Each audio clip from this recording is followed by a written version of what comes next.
네, 안녕하세요. 주식은 역시 끼리끼리새 끼리십니다. 안녕하세요, 끼리분들. 자, 새로운 한 주가 드디어 출발이 되었습니다. 끼리분들 오늘 하루 다들 잘 보내셨나요? 바로 들어가도록 할게요.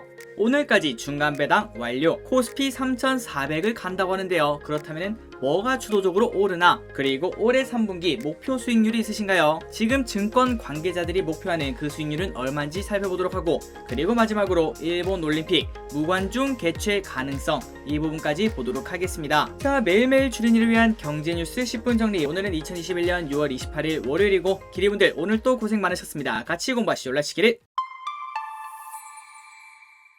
자, 첫 번째 뉴스를 바로 보도록 하겠습니다. 그리고 들어가기 앞서 좋아요를 누르시면 저 기리세계 매우 큰 힘이 되는 거 알고 계시죠? 정말 감사합니다. 자, 중간 배당금 4조 원에 이를 듯 오늘까지 주식 매수해야 이제 기리분들이 이 영상을 보실 때면은 중간 배당을 살 수 있는 기회는 사라졌다라고 볼 수 있겠네요. 상반기가 막바지에 다다르면서 중간 배당에 관심이 쏠린다. 올해는 작년보다 규모가 더 커질 것으로 예상되는 가운데 배당을 받으려면 오늘까지 해당 기업의 주식을 매수해야 된다고 합니다. 자, 아직까지 공시를 하지 않은 삼성전자를 포함한다면 59곳에 달하고 기업 수는 더 늘어날 수 있고요. 그리고 이는 신종 코로나 바이러스 감염증에 직격탄을 맞았던 2020년 상반기 46곳은 물론 코로나19 이전인 1919년 상반기 49곳보다 많다고 합니다. 그리고 이렇게 기업 수만 늘어난 게 아니라고 하는데요. 금융정보업체 FN 가이드에 따르면 2019년에는 3조 7천억, 그리고 지난해에는 20% 줄어든 코로나 때문에 어쩔 수 없었겠죠. 2조 9천억이었다고 합니다. 하지만 올해는 기업 수가 크게 늘고 그리고 돈도 늘면서 4조 원 안팎에 이를 것으로 추정된다고 하네요. 자, 오늘까지 중간 배당을 주는 기업들을 매수하신 기리분들 진심으로 축하드립니다. 다음입니다. 이달 3.4조 팔아치운 외인기관 7개 종목은 함께 담았다. 야, 이런 제목은 안 누를 수가 없죠. 아무리 알고 있어도 또 궁금한 게 이런 뉴스인 것 같습니다. 아마도 기리분들도 조금 뒤에 보시면 아시겠지만 매수했던 종목들이 이거 기리씨랑 다 공부했던 다 그런 거네 라는 생각을 해볼 수 있을 것 같은데요. 한번 보도록 하겠습니다. 이달 들어 코스피가 3,300을 돌파하며 사상 최고 기록을 갈아치우는 와중에도 외국인 기관은 합산 3조 4천억을 매도했다. 그럼에도 기아, 네이버, 삼성, SDI 등 7개 종목에 대해서는 외국인과 기관의 동반 순매수세가 몰린 것으로 나타났다고 하는데요. 자, 7개가 무엇이었나 보도록 하겠습니다. 외국인 순매수 상위 종목 10개, LG화학, SK이노베이션, SK하이닉스, 기아, 네이버, LG생건, 하이브, 삼성 SDI, LG전자, LG이노텍 이런 기업들이 있다고 하네요. 자, 이 중에서 외국인 매수 상위 2개를 딱 보자면은 자, LG화학이나 SK이노베이션 차트를 보니까 그렇게 많이 올랐다고 보기는 어려울 것 같습니다. 오히려 LG화학은 이거는 바닥을 다지는 건지 아니면 바닥으로 떨어지는 건지 조금 애매할 정도로 낮은 형태를 보여주고 있죠. 그런데도 불구하고 저 기릿은 항상 외국인의 수급을 중요시합니다. 이런 식으로 오른쪽으로 기어가고 있는데도 외국인이나 기관이 사고 있다면 거기에 대한 이유는 있을 확률이 매우 높다라고 생각하기 때문이죠. 그렇기 때문에 기리분들 LG화학뿐만 아니라 2차전지 섹터에 대해서 한번 공부를 해볼 필요가 있어 보입니다. 그리고 플러스 SK이노베이션 같은 경우에는 정유도 같이 포함되어 있기 때문에 상대적으로 좋은 흐름을 지속적으로 보여주는 걸 확인할 수 있네요. 자, 다음 뉴스입니다. 델타 변이가 심각하다고 합니다. WHO 다시 마스크 써야. 자, WHO가 전 세계적으로 신종 코로나 바이러스 감염증 델타 변이가 확산하자 백신 접종을 마친 사람이라도 마스크를 착용하고 사회적 거리두기도 다시 실천할 것을 권고했다. 자, 월스트리트 저널에 따르면 25일 이스라엘에서는 성인 절반가량이 화이자 백신을 접종을 받았죠. 하지만 델타 변이 확진을 받았다고 하는데요. 이에 따라 이스라엘 정부에서는 앞서 철회했던 실내 마스크 착용 의무화 조치를 다시 시행했다고 합니다. 그래서 이걸 보면은 백신이 무조건 델타 변이를 막아주진 않는다 이렇게 생각을 해볼 수 있겠네요. 그리고 지난주에는 델타 변이가 전 세계적인 지배종이 될 것이라고 밝혔으며, 참고로 델타 변이는 인도에서 처음 발견된 이후 최소 92개국 이상 확산되었으며 그동안 나왔던 수많은 변이 바이러스 중에서도 확산 속도가 가장 빠른 것으로 알려졌다고 합니다. 그래서 조 바이든 미국 대통령은 델타 변이가 확산됨에 따라 전국적으로 코로나19 사망자 수가 계속해서 증가할 것이라며 매우 심각한 상황이라고 경고했다고 합니다. 그리고 플러스 그는 지금까지 6만 명이 사망했다며 아직 백신을 접종하지 않은 미국인들이 특히 더 위험하다고 말했다고 하네요. 자, 이런 식으로 델타 변이에 대해서 공포심이 스물스물 올라오고 있는데요. 자, 그러다 보니까 한 달도 안 남은 도쿄올림픽이 불안불안한 상태라고 합니다. 내용을 보도록 하겠습니다. 전염성이 강한 코로나19 델타 변이 확산으로 유관중 개최로 방침을 정한 도쿄올림픽에 대한 불안감이 커지고 있다. 그래서 한 신문에서는 정부 내에서 준긴급 사태를 연장해야 된다는 목소리가 강해지고 있으며 도쿄에서도 코로나19 신규 확진자 증가 경향이 있어 전문가들이 긴급 사태를 발령하자 이렇게 이렇게 요청할 수 있다고 하네요. 자, 코로나19 상황이 악화해서 준긴급 사태가 연장되거나 긴급 사태가 발령된다면 도쿄올림픽 관중 정책에도 변화가 생길 수 있다. 21일 일본 정부 도쿄올림픽 조직위원회, 국제올림픽위원회 IOC 등은 오자회담을 열고 올림픽 관중을 최대 1만 명, 그리고 정원의 50%까지 입장으로 결론을 냈다고 하는데요. 하지만 이 회의에서는 7월 10일 이후 긴급사태가 발령되거나 준긴급사태가 계속된다면 무관객도 포함한 대응을 기본으로 한다는 데 합의를 했다고 합니다. 그래서 한 신문사에서는 무관객 개최가 현실화할 가능성이 있다고 말했다고 하네요. 자, 올림픽이 한 달도 남지 않았다고 합니다. 그런데 지금 우리가 느끼면은 올림픽 하는 거 맞아? 이런 식으로 긴가민가할 정도로 기대감이 없는 것 같은데요. 어쨌든 막상 시작하면은 또 올림픽을 많이 보지 않겠습니까? 이번 올림픽에서도 우리나라 선수들의 좋은 결과가 있었으면 좋겠네요. 한국투자증권 향후 10년은 가치주의 시대. 한국투자증권은 최근 10년간 성장주의 시대였지만 향후 10년간은 가치주의 시대가 올 것이라고 28일 전망했다. 한국투자연구원은 최근 10년간은 그야말로 성장주의 시대였다면서 성장률은 정체됐고 물가는 하락했으나 파괴적 혁신을 주도하는 기업들은 높은 밸류에이션이 용인됐다고 합니다. 그러나 일각에서는 앞으로 10년은 다를 것이라는 이야기가 많다며 기본적으로 가치주가 너무 오랫동안 눌려있다가 이제 올라오고 있다 라고 말했다고 하네요. 자, 그 이유가 무엇인가? 당분간 경제와 기업 실적이 동시에 개선되는 펀더멘털 회복이 이어질 텐데 경기 사이클의 길이를 과소평가하면 안 된다면서 물가 상승률 역시 너무 높지도 낮지도 않은 2에서 3% 정도로 안정적으로 움직여준다면 성장주보다는 가치주가 더 유리하다고 합니다. 그리고 기대분들도 아시다시피 어쨌든 가면 갈수록 금리는 올라갈 겁니다. 그리고 금리가 올라가면 성장주는 상대적으로 불리한 상황이 펼쳐지게 되겠죠. 그렇기 때문에 한국투자증권에 따르면 향후 10년간은 성장주보다는 가치주가 더 유리하다고 하고 있고요. 그리고 저 기릿이 지금 생각했을 때는 10년간은 잘 모르겠습니다. 하지만 최소한 3년 이상은 가치주가 더 유리하지 않겠나 이런 생각을 하고 있습니다. 자, 기리분들도 한번 여러분들의 포트폴리오를 한번 보시기 바랍니다. 그리고 난 다음에 야, 이거 너무 한쪽으로 몰려있는데 뭐 예를 들면은 한쪽은 가치주에 다 몰려있을 수도 있고요. 아니면 그 반면 2차전지, 바이오 같은 성장주에만 몰려있을 수도 있고요. 만약 그런 상황이라면은 조금은 포트폴리오 조정을 해서 성장주 몇 프로, 그 다음에 가치주 몇 프로 이런 식으로 조정을 하는 게 좋지 않겠나 이렇게 생각은 꼭 해볼 수 있을 것 같습니다. 한번 이번 주에 시간을 내서 여러분들의 포트폴리오를 정리를 해보시기 바래요. 다음입니다. 여름 성수기 맥주 승자 곰표 맥주 2탄 서머 에일로 돌아왔다. 자, 아래 보시면은 이렇게 귀여운 정말 디자인을 잘 뽑는 것 같습니다. 곰표 맥주가 서머 에일로 돌아왔다고 하는데요. 자, 곰표 관계자는 곰표 서머 에일은 메가의 고소함과 호흡의 시트러스함이 조화를 이루며 깔끔하고 시원한 피니시로 더운 여름 갈증을 해소할 수 있는 블론드 에일이다라며 깔끔한 몰트의 풍미, 부드러운 바디감까지 느낄 수 있어 여름철 시원한 에일 맥주로 제격이라고 말했다고 합니다. 자, 누가 봐도 이 기사는 광고 같죠?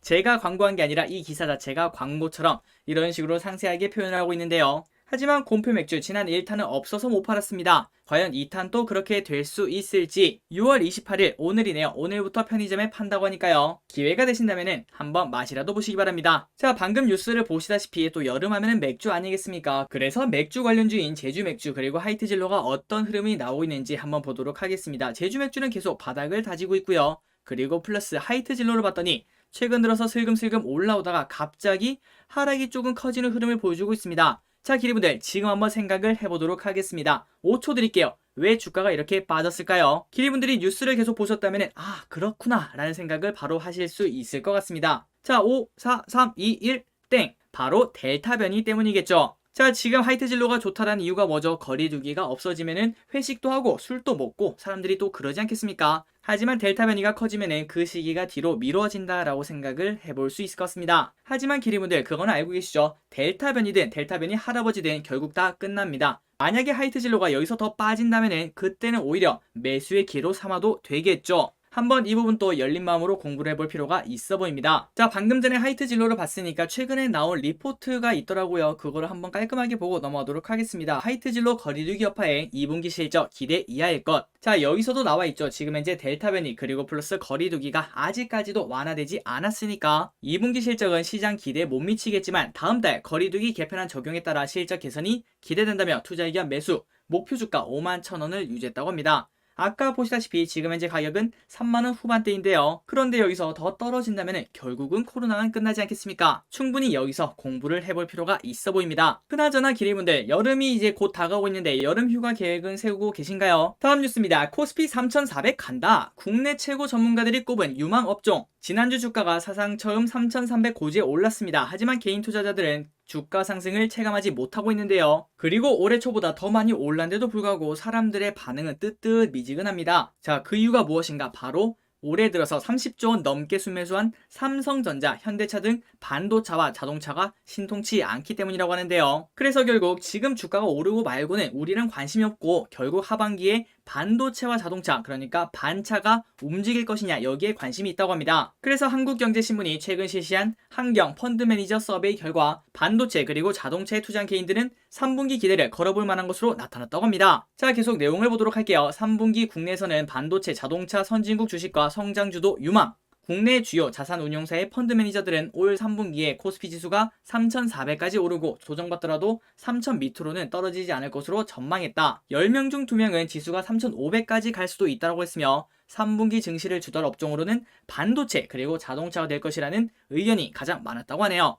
그리고 하반기에 주식이 어디까지 올라갈 것 같습니까? 그 대답은 3,400을 꼽은 사람이 38%, 그리고 3,300과 3,500을 꼽을 사람들이 각각 19%, 19%가 나왔다고 하네요. 그러니까 지금 평균적으로는 3,400까지는 갈 수 있을 것 같다, 이런 의견이 많다라고 합니다. 하지만 코스피가 언제쯤 고점을 찍을까요? 이 질문에 대해서는 의견이 분분했다고 하는데요. 일단 가장 많은 곳이 10월달이 18%로 가장 많았다고 하는데, 하지만 18%라면 유의미하다라고 말하기에는 너무 낮지 않나, 이렇게도 볼 수 있을 것 같습니다. 그러니까 다시 말하자면 하반기에는 3,400까지도 갈 수 있다, 이런 의견이 많고, 그리고 플러스 언제 3,400을 갈지는 모르겠다. 그리고 설문조사 2개만 더 보자면 가치주와 성장주에 대해서 뭐를 더 좋게 봅니까? 라고 봤더니 올해 3분기에는 가치주보다는 성장주가 더 좋을 것이다, 이렇게 선택을 했다고 합니다. 마지막으로 펀드 매니저들에게 3분기 예상 수익률을 물어봤더니 수익률 눈높이는 상반기보다 낮아졌다고 하는데요. 올해 3분기 예상 수익률로 1에서 5%가 적합하다는 응답자가 가장 많았다고 합니다. 지난 분기였죠. 1분기와 2분기는 각각 6에서 10% 수익률을 기록할 것이라는 의견이 많았는데요. 하지만 3분기는 그만큼 줄어든 걸 확인할 수 있죠.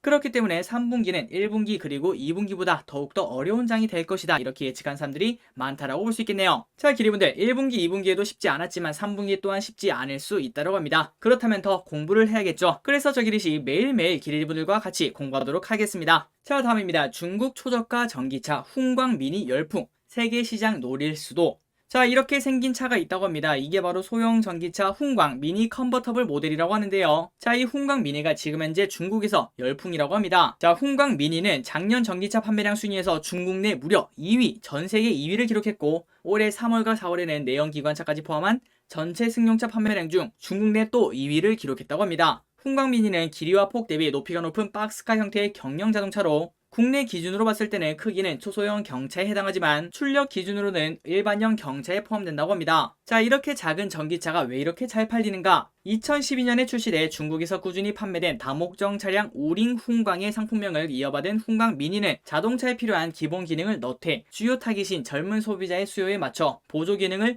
과감하게 생략해 가격을 500만원대 초반으로 책정했다고 합니다. 자, 500만원이라고 하면 당연히 눈이 갈 수밖에 없을 것 같네요. 단거리 출퇴근용으로 차량을 이용하는 도시지역 천년층을 고려해 최대 주행 가능 거리는 길지 않지만 뒷좌석 시트를 접어 화물 공간으로 활용할 수 있도록 설계해 원가를 절감했다고 합니다. 또한 젊은 소비자들의 니즈를 고려해 스마트폰 연동 기능을 추가하고 안전 보증 서비스를 강화했으며, 여기에 중국 정부의 전기차 구매 지원책도 한몫을 했다고 하네요. 중국 대도시에서는 교통 수요를 억제하기 위해서 무려 번호판을 경매 또는 추첨을 통해 교부하는 등 차량 구매를 규제하고 있다고 합니다. 그러니까 도시에 차가 너무 많으니까 돈이 있다고 차를 살 수 있는 게 아니라 추첨을 통해서 차를 살 수 있는 그런 형태도 나오고 있다고 하는 거죠. 그런데 전기차를 사면은 무료로 번호판을 교부하는 등 일부 규제를 예외 적용했다고 하네요. 자, 기리분들이 생각했을 때는 어떤가요? 지금 저 기리시 봤을 때 우리나라에도 저런 소형차가 있죠. 트위지 같은 거 알고 계신가요? 보통 시내 안에서 음식을 배달하거나 아니면 커피를 배달하는 그런 차량에서 많이 사용하는데, 그런 차보다는 이런 차가 더 좋다라고 생각을